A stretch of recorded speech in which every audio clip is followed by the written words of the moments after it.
কাঁচা আমের সিজনে এই রেসিপিটা যদি একবার না বানিয়ে নাও তাহলে কিন্তু অনেকটা আফসোস করবে, কারণ আবার কাঁচা আমের সিজন আসবে 1 বছর পর। তার জন্য তোমরা এই রেসিপিটা বছরে একবার বানিয়ে সারা বছর বা কয়েক মাস পর্যন্ত সংরক্ষণ করো। খেতে এতটাই মজার আর বাচ্চা থেকে বড় সবার ভীষণ পছন্দ হবে। তোমরা একবার বানিয়ে অনেক দিন পর্যন্ত সংরক্ষণ করে রাখতে পারো। তো চলো আজকে ঝটপট দেখে নেবে ভিডিওটা।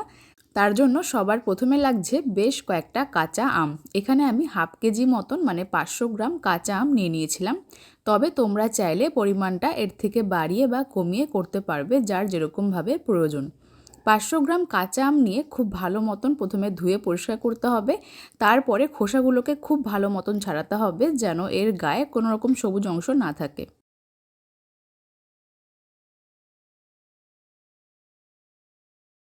ঠিক এরকমভাবে আমরা প্রত্যেকটা আমের খোসাগুলোকে ছাড়িয়ে নিয়েছি। তারপরে একটা গ্রেটার দিয়ে আমগুলোকে খুব ভালো মতন গ্রেট করতে হবে। চাইলে তোমরা গ্রেট না করে মিক্সিং জারের মধ্যে পেস্ট করে ইউজ করতে পারো, তবে সেক্ষেত্রে কি হবে, খেতে কিন্তু অতটা ভালো লাগবে না। তার জন্য এখানে আমি গ্রেট করে আজকে রেসিপিটা বানাবো।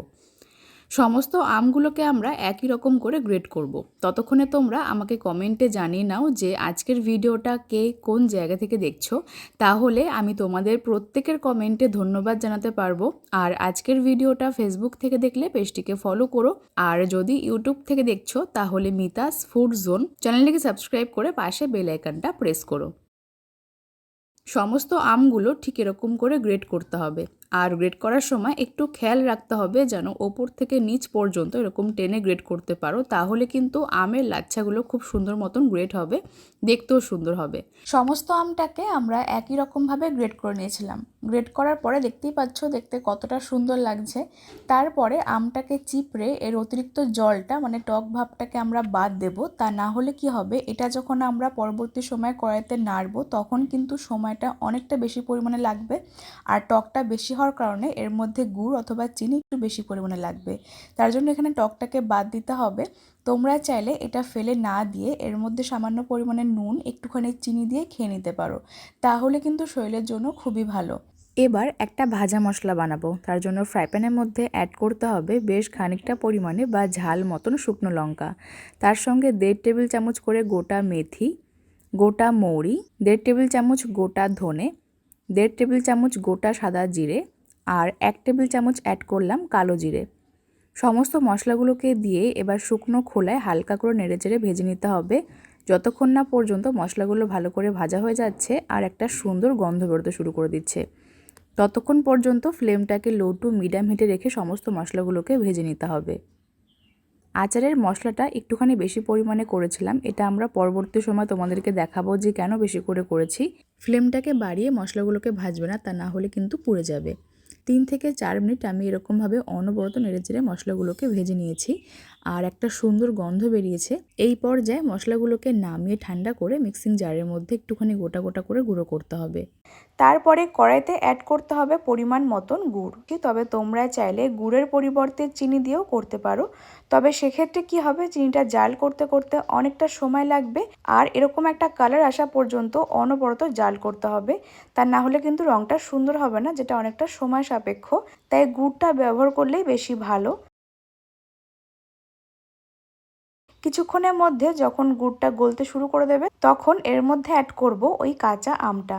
সমস্ত গ্রেট করা কাঁচা আমটা এই গুড়ের মধ্যে দিয়ে অনবরত ভালো মতন মেশাতে হবে আর জাল করতে হবে, তা না হলে কিন্তু নিচ থেকে লেগে যেতে পারে। একটা সময় দেখা যাবে কিন্তু গুড়টা সম্পূর্ণভাবে গলে গেছে আর এর থেকে প্রচুর পরিমাণে জল ছাড়তে শুরু করে দিয়েছে। এই জলেই আমটা সম্পূর্ণ সেদ্ধ হয়ে যাবে, এর মধ্যে আলাদা করে জল দেওয়ার প্রয়োজন নেই। এখন এর মধ্যে অ্যাড করলাম স্বাদ মতো নুন, সামান্য পরিমাণে কাশ্মীরি মির্চ আর খুবই সামান্য পরিমাণে হলুদের গুঁড়ো। তোমরা চাইলে হলুদটাকে স্কিপ করতে পারো, তবে আমি এখানে অ্যাড করলাম একটা সুন্দর কালারের জন্য। এবার নেড়েচেড়ে আমটাকে গুড়ের সাথে ভালো মতন সেদ্ধ করতে হবে আর আমটা আঠালো হয়ে যাওয়া পর্যন্ত অপেক্ষা করতে হবে। বেশ খানিকক্ষণ সময় প্রায় 10 থেকে 12 মিনিট আমি এরকমভাবে অনবরত নেড়েচেড়ে মিশিয়ে নিয়েছি। মিশ্রণটা কিন্তু অনেকটাই আঠালো হয়ে গেছে। আমটাও কিন্তু বেশ ভালো মতন সেদ্ধ হয়ে গেছে, দেখতেই পাচ্ছ। এবার এর মধ্যে অ্যাড করলাম খুবই সামান্য পরিমাণ স্বাদ মতন বিট লবণ, তা না হলে কিন্তু খেতে পানসে লাগবে। ভালো করে মিশিয়ে নিয়েছি। এখন এর মধ্যে অ্যাড করব ওই গুঁড়ো মশলাটা, মানে যে ভাজা মশলাটা বানিয়ে রেখেছিলাম তার থেকে 2 থেকে 3 চামচ পরিমাণে ভাজা মশলা এর মধ্যে অ্যাড করতে হবে। তারপরে আমের সাথে ভালো করে মেশাতে হবে। এই পর্যায়ে মিশ্রণটা অনবরত নাড়তে হবে, তা না হলে কিন্তু কড়াইয়ের নিচে লেগে যেতে পারে। যখন এরকম একটা টেক্সচার চলে আসবে, একদমই কড়াই থেকে ছেড়ে আসবে, সেই পর্যায়ে মিশ্রণটাকে নামিয়ে নিতে হবে আর ভালো করে মিশ্রণটাকে ঠান্ডা করতে হবে। খুব বেশি টাইট করে নামাবে না, তা না হলে যখন ঠান্ডা হয়ে যাবে তখন কিন্তু আরও বেশি টাইট হয়ে যাবে। তো মিশ্রণটা এই পর্যায়ে নামিয়ে একেবারে ঠান্ডা হয়ে যাওয়া পর্যন্ত অপেক্ষা করতে হবে। অন্যদিকে আরও খানিকটা পরিমাণে ভাজা মশলা আমি রেখে দিয়েছিলাম, সেটাকে একটা প্লেটের মধ্যে অ্যাড করব। তার সঙ্গে দিলাম খুবই সামান্য পরিমাণে গুঁড়ো চিনি। এখন এই চিনির সঙ্গে ভাজা মশলাটাকে খুব ভালো করে মেশাতে হবে। এই কারণে বলেছিলাম ভাজা মশলাটা একটু বেশি করে বানাতে, যাতে পরবর্তী সময় আমাদের এই স্টেপটা করতে সুবিধা হয়। এবার হাতে সামান্য পরিমাণে সর্ষের তেল মেখে আমের মিশ্রণটা যখন একেবারে ঠান্ডা হয়ে যাবে তখন কিছুটা অংশ এরকমভাবে হাতে নিয়ে গোল পাকাতে হবে।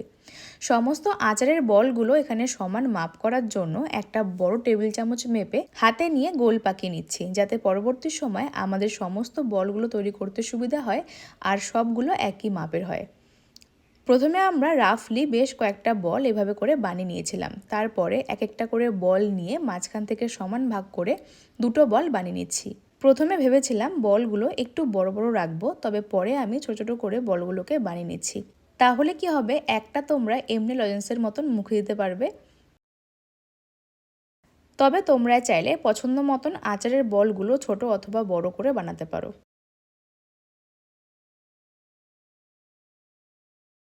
এখানে আমি এইভাবে করে সমস্ত বলগুলোকে বানিয়ে নিয়েছিলাম।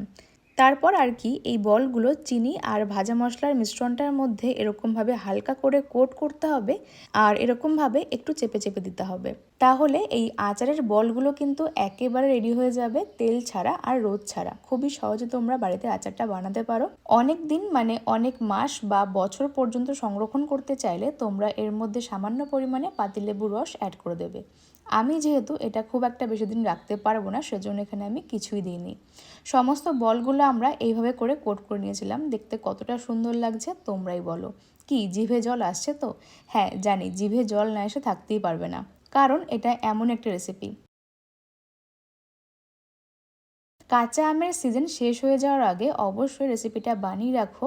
সবার তো ভীষণ পছন্দ হবে, যেমন মুখরোচক আর তেমনই মজার। একেবারে একটা মুখে দিলেই এনাফ। এর স্বাদ তোমরা না বানিয়ে খেলে বুঝতেই পারবে না। তো চলো আজকের মতন এই পর্যন্ত। সবাই খুব ভালো থেকো। ধন্যবাদ।